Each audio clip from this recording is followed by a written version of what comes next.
Hello everyone, అందరూ ఎలా ఉన్నారు? నేనైతే బాగున్నాను. మీరందరూ కూడా బాగుండాలని కోరుకుంటున్నాను. నేనైతే మటన్ రెసిపీ చూపిస్తున్నానండి. హెల్తీ అండ్ టేస్ట్ కూడా చాలా బాగుంటుంది. చిన్నపిల్లలకి, పెద్దవాళ్ళకి అందరికీ బాగుంటుంది. ఒకసారి చూసేయండి మరి ప్రాసెస్ ఏంటో. వాటి కోసం అనేసి ఫస్ట్ డ్రై కోకోనట్ ఉంటుంది కదా, అది 2 టేబుల్ స్పూన్ తీసుకున్నాను. అలాగే గసగసాలండి 1 టేబుల్ స్పూను, ఒక హాఫ్ ముక్క ఆనియన్, ఒక గుప్పెడంత కరివేపాకు తీసుకున్నాను అనమాట. ఇవన్నీ నేను హాఫ్ కిలో మటన్లోకి అండి, మెజర్మెంట్స్ వచ్చేసి హాఫ్ కిలో మటన్లోకి ఇవన్నీ తీసుకున్నాను అనమాట. ఇవేం రోస్ట్ చేయట్లేదు, ఇలానే మిక్సీకి వేసుకోవాలి. అలా మిక్సీకి వేసుకునేటప్పుడు కొంచెం పైన ధనియాల పౌడర్ వేసుకున్నానండి. ఇలా మొత్తం పేస్ట్ లాగా చేసుకోవాలి, కొన్ని వాటర్ వేసుకొని ఇలాగా. అలాగే 2 టమాటాలు, ఒక పిడికెడంతా కొత్తిమీర తీసుకోవాలి.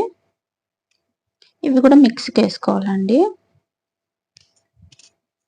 సేమ్ మనము ఆ పేస్ట్ ఎలా చేసుకున్నామో ఇది కూడా మెత్తగా పేస్ట్ లాగా చేసుకోవాలన్నమాట. చూడండి, మెత్తగా అయిపోవాలన్నమాట. అప్పుడు గ్రేవీ బాగుంటుంది, టేస్ట్ వస్తుంది అన్నమాట. చూడండి, ఇది కరివేపాకు, ఆనియన్ వేసిన పేస్ట్ 2 మిక్స్కి వేసుకొని పెట్టేసుకున్నాను. ఇప్పుడు హాఫ్ ముక్క ఉంది కదా, ఆనియన్ తీసుకోవాలన్నమాట. ఇలా పొడవుగా కట్ చేసుకుంటాను. చేసుకొని స్టవ్ వెలిగించి అది హీట్ అవుతూ ఉందన్నమాట. హీట్ అయిన తర్వాత 1 టేబుల్ స్పూన్ ఆయిల్ వేసాను. వేసిన తర్వాత అది కొంచెం గోరువెచ్చగా అయిన తర్వాత ఆనియన్ వేసుకోవాలి. అవి మాడకుండా ఉండాలంటే ఇలా కలుపుతూ ఉండాలన్నమాట మధ్య మధ్యలో. కొంచెం బ్రౌన్ కలర్ వచ్చిన తర్వాత మటన్ కడిగి పెట్టుకున్న మటన్ వేసేసుకోవాలన్నమాట.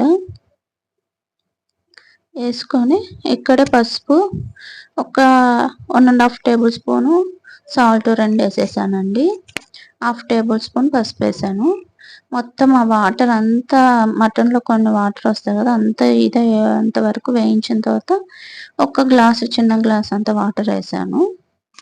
వేసి మూత పెట్టేసాను అనమాట. ఒక 5 విజిల్స్ వచ్చేదాకా పెట్టేశాను అనమాట. తర్వాత 5 విజిల్స్ తర్వాత ఇలా కుక్కర్ తీసి చూస్తే ముక్క ఉడికిందో లేదో చూసుకోవాలండి.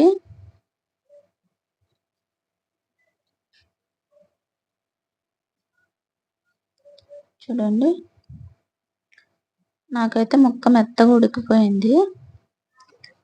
ఇప్పుడు 1 టేబుల్ స్పూన్ అల్లం వెల్లుల్లి పేస్ట్ వేసుకోవాలి. అలాగే మనం కరివేపాకు అన్ని కలిపి పెట్టుకున్న పేస్ట్ వేసుకోవాలి. టమాటా, కొత్తిమీర కూడా వేసుకున్నాం కదా, అలా పేస్ట్ మొత్తం వేసేయాలన్నమాట. అన్నీ వేసేసుకొనేసి కొన్ని వాటర్ వేసుకోవాలన్నమాట ఆ మిక్సీలోనే. ఇప్పుడు 1 టేబుల్ స్పూన్ కారము, కొంచెం జీలకర్ర పొడి వేసేసుకోవాలన్నమాట. మనం ఆల్రెడీ సాల్ట్ ఇంకా పసుపు వేసేసుకున్నాం కదా, ఇప్పుడు మూత పెట్టేసేయాలన్నమాట. ఇలా మూత తీసి చూస్తే ఇలా బాయిల్ అవుతూ ఉంటుంది కదా. ఇప్పుడు మనం మీట్ మసాలా ఉంటుంది కదా, అది 1 టేబుల్ స్పూన్ వేసుకున్నాము. ఇలాగా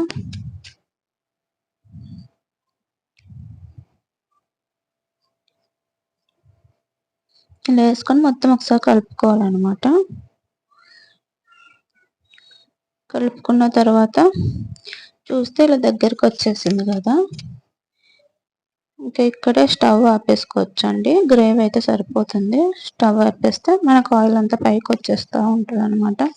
చూడండి, మొత్తం ఇలా ఆయిల్ పైకి వచ్చేసింది. నిజంగా అండి, టేస్ట్ అయితే సూపర్ అంటే సూపరు. హెల్తీ కూడా, ఎందుకంటే కరివేపాకు, కొత్తిమీర ఎక్కువ వేసాను కదండి.